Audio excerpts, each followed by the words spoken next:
Draymond Green is at it again, and this time he says the blame isn't on him. No. It's on everyone else for characterizing him the way that we do. I'm Trevor Lane. This is the Basketball Bulletin. Make sure you subscribe right here and get ready for some absolute absurd bullshit from Draymond Green. Take a look at this. This is Draymond after last night's loss to the Minnesota Timberwolves.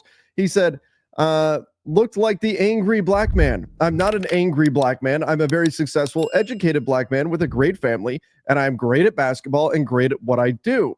Okay, he is great at basketball. There's no question. One of the greatest defensive players of all time. He said the agenda to try to keep making me look like an angry black man is crazy. I'm sick of it.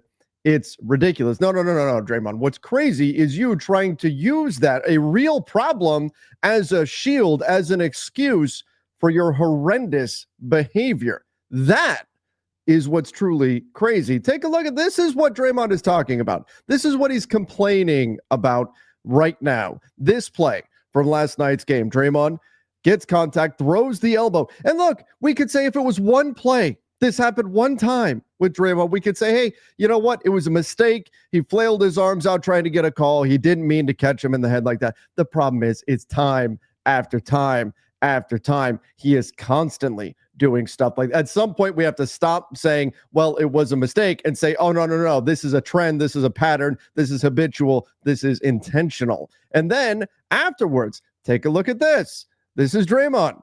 After he gets a justified technical foul, there he is. That's effing bullshit, is what he says in the face of the officials. Goes over, gets in the face of the referee, keeps going, keeps yelling at them, and he gets away with it. And the NBA is fed up. The NBA is done. They're done with him. They're done with this. I'm talking about around the league, and we'll get to that in just a minute. But that's the moment where Draymond says, oh, no. That's not me. That's not on my behavior. That's not on how I'm acting.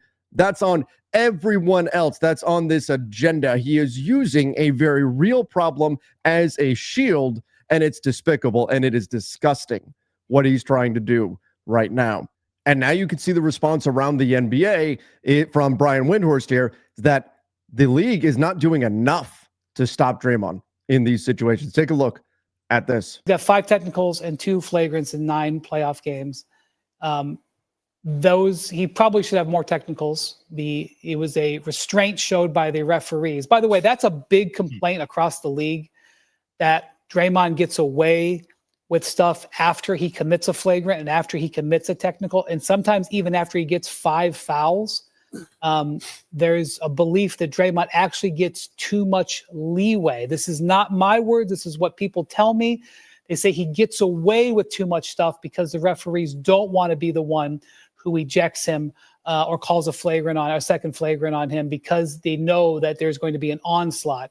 That's a perception of opponents out there, not necessarily my mind. He's got 5 technicals. All right, so Brian Windhorst is careful to say that's not necessarily what I'm saying, but that's what people around the league are telling me, that there's a frustration that he gets away with so much after he's already been called for a technical. Yeah, he's like Super Mario when he gets the superstar. Suddenly he's impervious. Suddenly he can say it gives him free reign. He gets one tech and he gets free reign to do and say whatever he wants, to get in the face of the officials, to behave in any kind of way that he wants to. And it's just, well, it's Draymond being Draymond. It just adds to the absurdity of him being the one that is complaining in this situation, of him being the one saying that I'm unfairly characterized, when generally around the NBA, the perception is that he actually gets away with way too much, that there's too much that's allowed to him, particularly after he commits a foul, after he does something that frankly is often a bad look, not just for the Warriors, but for himself personally and the NBA in general. Again, this is not a new problem.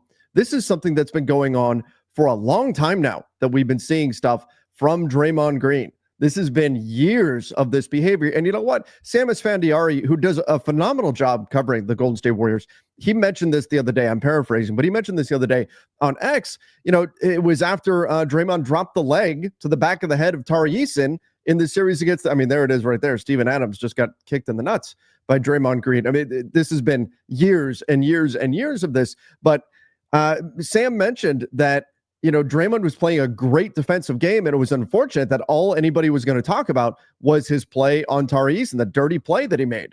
And yeah, it really is unfortunate.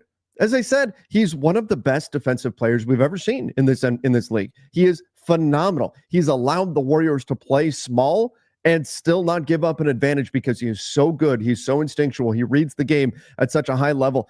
And Draymond complaining that this is an agenda, that people are going to talk about this. No, I don't want to talk about Draymond's bad behavior. I want to talk about how great he is defensively. Unfortunately, he won't let his play do the talking because he keeps doing all of this stuff that takes away from the attention on his actual play. He keeps doing stuff that is impossible to ignore because it's so against the rules and he's treating so differently than other players are. It's like if you went to Jurassic Park and you said, oh man, I wish everybody could talk about how beautiful the landscape is. Well, yeah, you'd be nice to, but you kind of can't because there's all these rampaging dinosaurs everywhere that are taking your attention away, right?